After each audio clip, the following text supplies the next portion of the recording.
This is National Chess Master, allrats at chess.com, to continue my video series on the correspondence team match played between my video lessons group and Carpe Diem. This was played on the board 57-ish, mid-1900s versus mid-1800s. Our man is JimbobJones. Ever hear of the opening called the hippopotamus? Well, you're going to learn it right here. Here White's being aggressive with his pawns. He hasn't brought any pieces out yet. And now he does. And it's not yet a hippopotamus. Now, one interesting move, I think, is bishop c4, because in some lines, black is getting ready to sack on f7. And then this knight checks and sinks itself in on e6, and there's all kinds of fun to ensue. I don't think it's quite sound in this if black plays correctly. Let's take a look. Bishop c4, knight f6. It must be the best move. Okay, bishop takes. We've got to clear g8 for the king.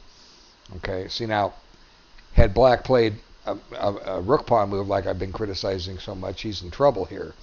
If he goes to e8, his queen gets trapped. If he goes to f8, he gets forked. If he comes out to f6, he's probably going to get checkmated. So anyway, bishop c4 was worth a shot. But I think black defends this okay. Now the queen runs here. And even though white's winning some material, I think this knight's going to get trapped. That's my gut instinct. But, you know, maybe black's got to take action to stop that knight from getting out. I can take a free pawn.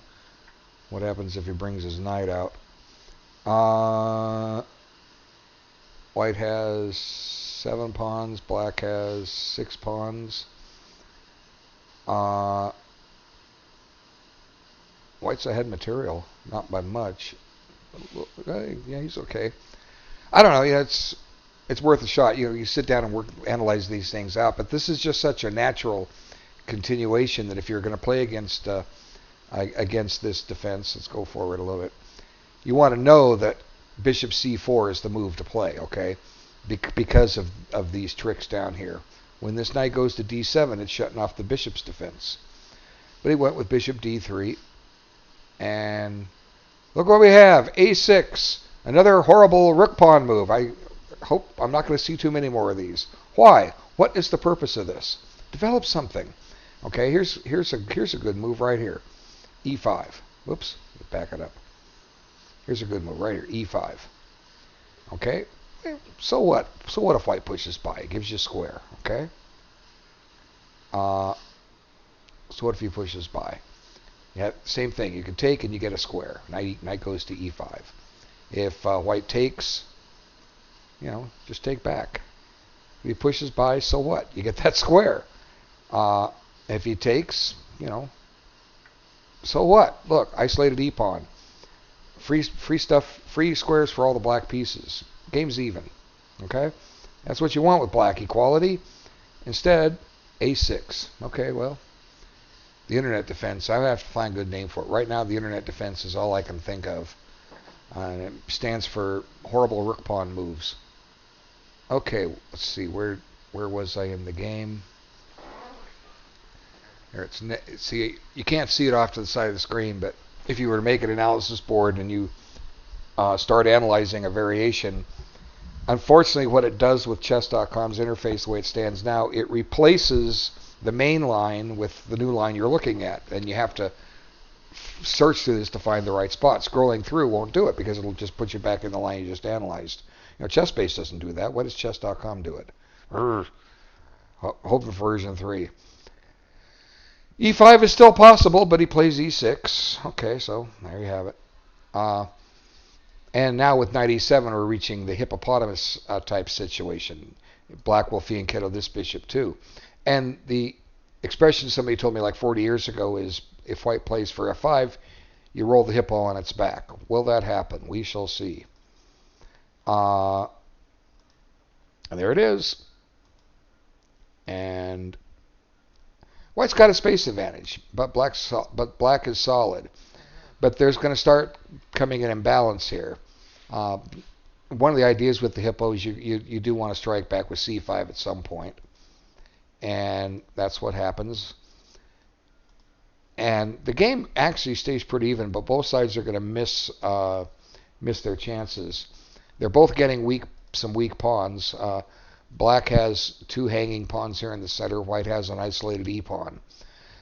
So we'll see how this plays out, because it's more or less a pretty even game. It's going to end up in a draw, but both sides had some chances. And what's happening is a lot of the white pawns are going on white squares, which can become targets for this bishop. So if anything, I prefer black, but black doesn't have an ideal position to. He's got some weak pawns here, and they're not very mobile. So you're going to have to get down to some kind of a rook and bishop versus rook and knight ending if you're going to convert anything here. And this is a blunder, which white fails to realize. White can just win a pawn with knight takes. And black's got some pressure on e4, but white's also going to try and snatch this bishop off the board. And black is fighting for a draw, so let the players work out what could have happened on that. So queen b7, and he played knight g5, and they kind of flip, don't repeat the position, and they're just kind of shuffling back and forth, and eventually there's going to be some exchanges. Here black has provoked white into putting yet another pawn on a light square. So I would rather play black here, but winning it is not going to be easy. But he does get a chance here. Black's going to have a chance to win this. Now, why not just go to the 7th rank? I mean, it's there. No, why not? He doesn't. And he could still go to the 7th rank, but he doesn't. He comes back over. And we got the queens off. Now, we need one more set of rooks, then we can talk about a rook and knight versus rook and bishop ending. They call that the Fischer ending versus the Petrosian ending. There's a book written back in the 80s, I think Leonard Barden, English Grandmaster, about the endings. And Petrosian favors the knight and rook endings, and Fischer the bishop and rook endings. And they even give an example of when the two of them played, and where Fischer had the Fischer ending and Petrosian had the Petrosian ending, and I think Fischer won it. And there's something in the latest issue of Chess Life about it, so why it's fresh in my mind, but I would still remember it, because I once owned a copy of the book. I read it and got rid of it. Got rid of most of my chess library. You know how hard it is when you move to take 40 crates of books with you? Anyway, I just keep the essential chess books now. I've read them all that I want. I don't really study a lot of chess books anymore. Anyway, I teach it. So they're just, like I say, maneuvering. It's really, nobody's blundering anything. They're playing their pieces safely. And black's got some targets, but white's always got the answers. And now comes a little trick, trying to take advantage of a pin, and that gets rid of one of black's weak pawns. But also it activates the white king. And now the knight's serving as a blockader, keeping the black king out of c5. And yet another pawn goes on a light square. But can black win this? He's going to have a chance. Very interesting pawn sacrifice to deflect the king away from d3. And he doesn't, or not d3, that's where he was, to deflect him from c4. White declines. And he still doesn't want to take the pawn. And now another interesting move. And now, for the moment, black's ahead a pawn. White can take it back, but he doesn't. He plays here. Knight to f4. And here's where I think black had a shot. What would you play here? You might want to pause the video. It's just not trying to get you to move in. What would you play? Pause the video. Okay, resume. The natural instinct is your bishop's attack to move it. And that's what black does. But this is an interesting move here. See, rook here, if knight takes bishop, if you give up the bishop, this pawn is kind of dangerous, okay? It's going to promote, and white will have to give up a rook for it, and I think black wins that easily. So black has to come up with a new idea. Well, the most obvious one is take this. And what this does is it now deflects the white king from the c5 square, and for the moment black holds an outside pass pawn. Black has all kinds of interesting moves here. Bishop e6, and that probably leads to a draw with correct play. Let's see, knight takes, king takes. Now you got to play a tricky move here. You've got to get a pass pawn, and actually maybe no, it's going to lose. You can't give this pawn up. White, that pawn won't run, and the two split pawns are going to decoy the keep the white king from stopping them both. Okay, I think, yeah, black wins this. Okay, sorry about that. So bishop e6 might require this move and then just h4, and black has to try to figure out how to use his bishop against the knight. See, the bishop can lose a tempo, the knight can't, and eventually I think black can make some progress here. Can he win it? Well, it's an in-game study, but this was his best shot for a win. Okay, he didn't do it. Instead, let's see, wait, he did take the pawn that came up to f4. He put the bishop on g4, and there's a big difference now. Let's see what happened. Now we see the big difference is there's no rook trade. That's the big difference. This rook is not behind the pawn, so you can't trade the rook. And so the white rook gets active. Now the knight's active. And he's still keeping the pawn, but he needed to get into a simpler position. Rook and bishop versus rook and knight just wasn't enough. And now he's lost his pawn. And pretty much the game goes into a draw right here, and that's where they agreed to it. Okay, let's reset it, flip the board. It's always fun to see what move it's going to start out. It should start out at move 1, but we never know where it's going to go. Oh, look, it went on move. Oh, it's the same game. Somehow I didn't load up the right game. Okay, I thought I had it in my random X RAM. I'll have to bring it up here in a second. Okay, let's see. Reset. So usually when I make these, I load one, and I put the other one in I copy it, and I put it in my memory bank. Let's see. Oops. Which one? Is this the one? No, that's last game. I don't need that anymore. Let's see. This one? No, that's the last game too. 1 second, I'll find it. Is it this one? Oh, yeah, this is the one. Okay. And we'll see what happens here. So we have one draw. I haven't had that many draws come in yet. There's been some drawn results, but they're still playing their second game. I'm making videos when you complete both your games. So if you draw your first one, you have to win your second one if you want a video. If you draw them both, you don't get a video. But if you win and draw, you get one of each. Okay. So let's see what happens in this one. Okay. Interesting opening. Let's see. It's kind of like a King's Indian Grunfeld, but not really like a Grunfeld. Let's back this up. Let's go through that again. This is like Veresov's or Trompovsky's type opening. Now it's similar to a perk too. I guess you could say it's a perk defense where white pushes e5, and the double pawn shouldn't matter. Black should be fine and be able to liquidate it eventually with a d6 move, but a5, very strange. Why? I mean, at least it's not an a6, but usually you're playing this move to stop a b4 move. Oh, does white want to play b4? No. Okay, so develop your pieces, folks. Okay. And, oh, by the way, It gave white a square, so he goes and occupies it. Puts a bishop on it. Thank you. Okay. And now white shuts in his dark squared bishop, but he plans to break with f5 eventually. Kind of like the last game, huh? And they're just developing their pieces.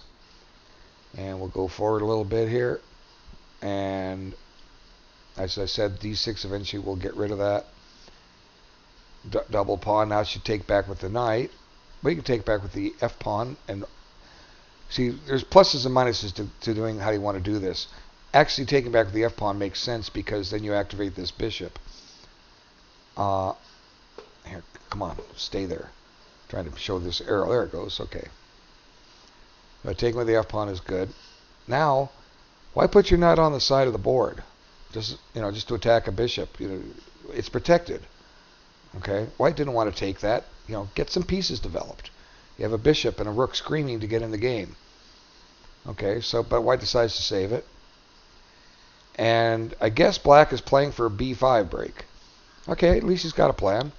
Follow up with bishop d7 and b5. Maybe that's why this went over here. But white's got goals over here on the king side. That's where he's working. And look what he does. He just throws the bishop into play with tempo. Black needs to save his queen. And now white plants himself on f6, trying to take advantage of the dark squares. White will love it if black will take that bishop because then he has a pawn wedged in on f6. With all kinds of mating possibilities on g7 if he can get his queen to penetrate. Anyway, black finally develops. He's getting ready for b5, but not yet because white made a trade, and now white's got all kinds of ideas. Put the queen here and check, followed by maybe put the knight in there next. All kinds of things. Now maybe black should play b5 here. That's what he's been setting up. It would make sense, but instead black weakens his position. That doesn't make sense. Let white show you his attack first. Don't weaken your position in front of it. You just weakened e6 and g6. You say, what does that matter? They're both defended. Well, they're not going to be defended for long. Watch what happens. Okay? And now black abandons his plan to break b5 because he's worried about his king, I guess. And so white goes back to b5.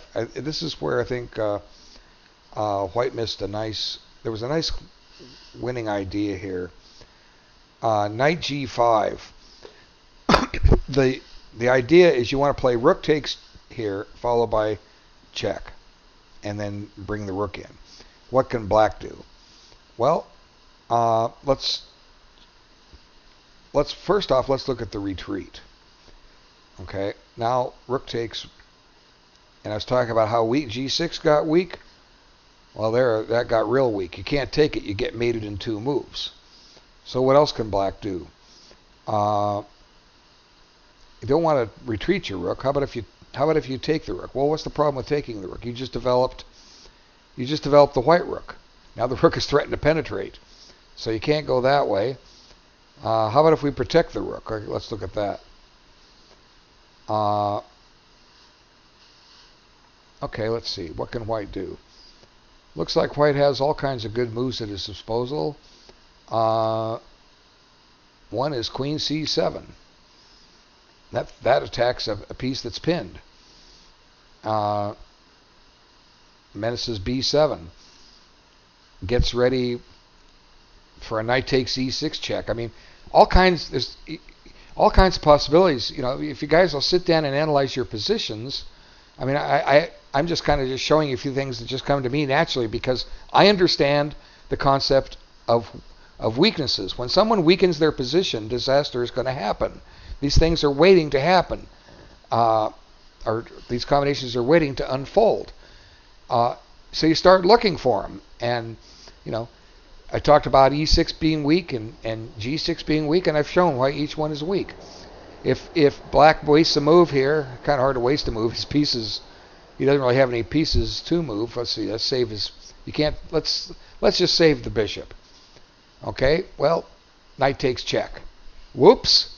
You can't take with the bishop. If you take with the rook, you lose your queen. And white should have a decisive material advantage here, if not a winning attack. Check. Here it come. Watch out. B7 is going to fall if I can't find any other win. I am running out of pieces here, but white has the advantage of a queen for a rook and a knight, and we'll have and a pawn, and we'll have another pawn. Okay, so coming back, I didn't understand the knight A7 maneuver when I first saw it, but then then I know that black should be playing for B5. Open up the file, get some counterplay on B2. Don't play into your opponent's what your opponent's trying to do. Don't weaken your own position. Let's just take a look at B5. Okay, B5. Okay, what are you going to do? Take it, or are you going to ignore it? Okay, let's just ignore it for the fun of it. Okay, let's try to attack white, or attack black. Now I'm going to take this pawn and menace this pawn. Okay. Now let's just assume that white wants to maintain material equality. Now we have a check. I haven't used it yet for several reasons. Now let's just bring this rook back, and black's got some initiative here. I'm not saying this is forced. I'm just analyzing. Yeah, maybe I played a bad move. Well, that's how you sit here and you tear these games apart, and you'll find the right move. And it looks like here I'm finding moves for black to keep some pressure up. And you see, I've still saved this check. I've still saved this knight move. I haven't done anything to weaken the black position. Now I'm going to do something to help the black position. I'm going to offer a queen trade to liquidate things. Now let's see. Suppose white plays knight G5. Okay, we got a little problem down here. Okay, now H6. Now black has two threats: pawn takes, or queen takes, and pawn takes. Looks to me like black in this variation, black's very close to having an even game.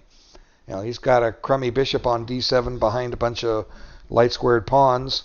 White's bishop is more favorable, but the pawns are pretty much on one side of the board now, right? It's an even game. Why weaken your own position when it's obvious your own king position when it's obvious your opponent is trying to attack you there? Why? These are just things that you have to put in your brain, store them there, and remember not to do it. Don't make weaknesses. Every time you advance a pawn, you make weaknesses. At least one if it's a rook pawn, two if it's any other. F5 weakens E6 and G6, and white missed a chance for a quick knockout. Now let's see. He didn't play knight G5. He played bishop B5, but white's still for choice here. Why? Because the black king side is weak. We'll see what happens. And here he decided to take that knight off so he can occupy E5. That's a perfectly logical plan. I would put a knight there, but hey, this is good too. There's a pin. Okay. Now look at that. Look at that rook. He's in trouble. And now white finds a combination. Knight takes H7. Whoops. The king was overloaded. He was guarding H7. He was guarding F6. So now black loses material. And white's got, what, 6 pawns to 5, and he's up the exchange. And it should be a routine win for white, but he kind of fumbles his way through this for another nearly 25 moves. Not quite that long. White's actually going to bungle the exchange back, as we will see. Here he took the wrong pawn. Take the pawn on B7. But he has to give back the exchange. Now white's still 2 pawns up. And the rest of the black pawns are not looking too good. And now black has to defend, and the white king comes into play. The black king comes to help out. But those pawns are just too strong. And off they go. See, white's just building up a winning position. And pushes by, gets a second pass pawn. Black tries to get some counterplay, but it's all stopped. And it looks like black's getting close. But if black pushes his pawn, white just takes it and gets a queen with check. So white's using his king to drive the black rook away from the queening square. And that's what happens. And now he takes it, and black realizes he's going to lose, and he resigns. If rook d8, just king c7. King over, and hello, king, be gone. And there goes this guy, and, I'll lose this to a 99 times out of 100 to a first grader that knows how to play chess. At one time out of 100, I'll get us lucky stalemate. Okay. Anyway, there's something different in every one of these videos. I think the players were reasonable players. They played reasonably well. In other words, they just had chances in there that can be found if you'll take your time. I don't see all the combinations even when I take my time. I've missed good moves in correspondence chess. We all do. But your likelihood of finding the right plan is increased if you'll keep a sane level of games going. No, anything over 20 is ridiculous, overkill, and sit and analyze your positions. Anyway, thanks so much for your time. Still catching up on these, but eventually I will be caught up.